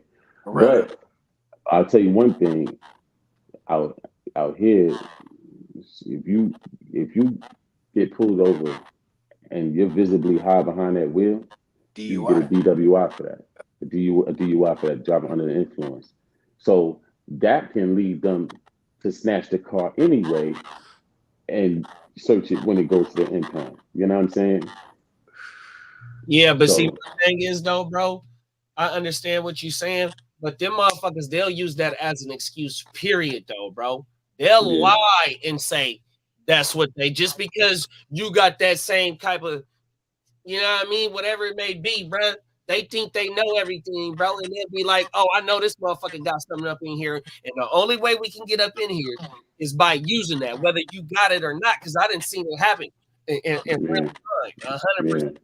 And I didn't have it happen to me in multiple cases where I did have something in there and I didn't. You know what I mean? Even though, you know, I might have had the odor on me from blowing it and not having nothing in there. But see, in California, it's different because, you know, in California, you know, if it's the fucking city police and they pull you over, man, they letting your ass go after they run through your shit because they really want to see, first off, they profiling you. then you give them that action because you smell like it or it's in your car. But what you want to find out is, nigga, once they run your name, oh, this nigga's on gang or gang paperwork or whatever his background say that he got multiple woo-wops for. Oh, we looking for the pistola. That's what they really want. You know what I mean, man? Fuck that. Whatever state. Or the Cristola. Got a whole bunch of them niggas really ain't tripping that shit. They really they want that gun or that dope. Yeah. So that case right there is really for the people right there in Minnesota. They did they motherfucker. And they just crossed over too not too long ago, I think as of this year, as a recreational now. So it is cool that they're actually the first recreational state and a new one to say, hey, yeah, we shouldn't make this the smell a probable cause, because goddamn it, like because in Cali we just smell like it for sure. Yeah, I mean, I mean that is a slippery slope, because at the end of the day, even if you bring a drug sniffing dog, right? Let's just say if you bring a drug sniffing dog, if I smoked before hour ago or whatever the case may be, then how do you know he's not sniffing my clothes from what I did an hour ago? If you do a mouth swab, which certain jobs use now, you know what I'm saying? How do you know that I wasn't smoking an hour ago? You know what I mean? So there's no real way to determine, unless I just roll my windows down, you just see a puff of smoke come out the car. If you just in the car, there's no way to really determine if I was under the influence. You know what I'm saying? You know, unless I'm visibly like, fucked up. You know what I'm saying? You know, so that's where it becomes a slippery slope at, because now you can pull somebody over and they're dead sober, and you searching their fucking car because you smell weed, and it's like, well, I didn't smoke in my car. I didn't, you know what I'm saying? I smoked. What if you just picked up from 2 hours ago. from the club? What that if you too. You could have been in the club. It could have been weed going in. Familiar about it, bro. Oh my. We be pulling on some headbanger boogie, 39-40% type shit. This shit is stinking through the bag. I'm not even smoking yet. It just smells. Yeah, in all reality, they shouldn't be able to just flip your car just because they think they smell weed. You know what I'm saying? Yeah. You know. Yeah, all your shit'll be out the car, bro. They'll run through that motherfucking nigga. Yeah. My first car was a 79 cut, so the back seat come out. Man, the motherfucking back seat is outside the car. That's how they'll run. Trust me, I done got my shit. They pull the whole thing out. I done got. Man, I'm telling you, no. It's just, I mean, that shit. I done got my shit flipped plenty of times. And then the thing is, they see the weed and they get the weed back to you. Yeah. So they just want to flip your car. That's what I'm saying. You already know them by the way you look. 100%. Yeah. I know that shit too well, bro. But at the same time, don't make it easy. Don't make it obvious and easy for these motherfuckers. You know what I'm saying? There it is. You know. So that's what I would say with that. Well, shit, man. That was the last topic of this morning, y'all. That was the fourth motherfucking installment of the Orange Juice and the Blunt for Breakfast morning show. Shit, man, we a month in. Like I said, I appreciate you, Slim, for you already know your time out to come pull up on your boy, man, and create some of this dope ass content. We got our first we got a video that's sitting at one of our clips sitting at 700 views. You know what I mean? Motherfucking that's that BG that we talked about. You know, so we trying to cook. We might get that motherfucker to 1,000 by next week. Everything for real. Yeah. So a little bit of the right thing. We gonna catch that way. And 100%. I know you got, you still in the work of making your shit, cooking your shit. So fine tuning. Let them niggas know, man. Let them know you coming real soon. Paul. Yeah, Untitled the podcast is coming real soon. You know what I mean? So, just doing the fine tuning and stuff like that. And as soon as it's done, put it out there and we have fun with that joint. You know what I mean? Oh my mama, 100%. Bogey, what's that? Man, let them people. We just closed it out. Man. Let the people know what's going on and where they can find you at, big bro. Oh man, you know what I'm saying? Just you can follow me on IG at the GMM Network. You can check out all my music. Just look up Bogard Scott Free. I just dropped a joint called OMW. It's an EP. You know what I mean? So check that out. Apple, Spotify, Tidal, etc. You know what I'm saying? And I got another joint dropping at the end of this month called Bruce Wayne. You know what I mean? Check me out. You know what I mean? Shout out to everybody that's rocking with us. And happy Mother's Day to all the wonderful mothers out there. You know what I mean? Happy Mother's Day. Yeah, you know what I mean? You already know. And stay off dope, kids.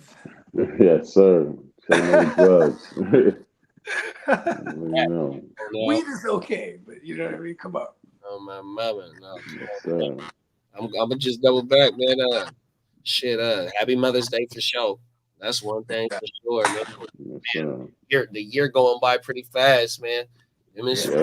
Fuck, we already in May. We're smashing on this rock called Earth, bro. And I've been doing a lot of mushrooms as usual. And I just want to say, I want to send a message from the universe is that it hit me like a ton of bricks. I realized what we all have in common on this earth. Every single one of us is the same 24 hours in the day. You know what I mean? Just appreciate that time that we have.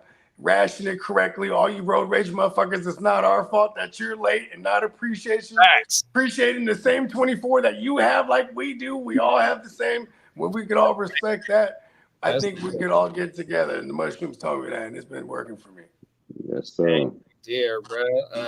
Man, episode. That's it ain't an episode. That's the show of the rap, man. 100%. Let's go. And shout out to the winner of the shoes, man. 100%. Yes, sir. Shout out to him. Shout out to ABG. ADG. With you right now, once we hang this motherfucker up, hopefully we can put something together for next Saturday, and he can pull up and just say something about the winning.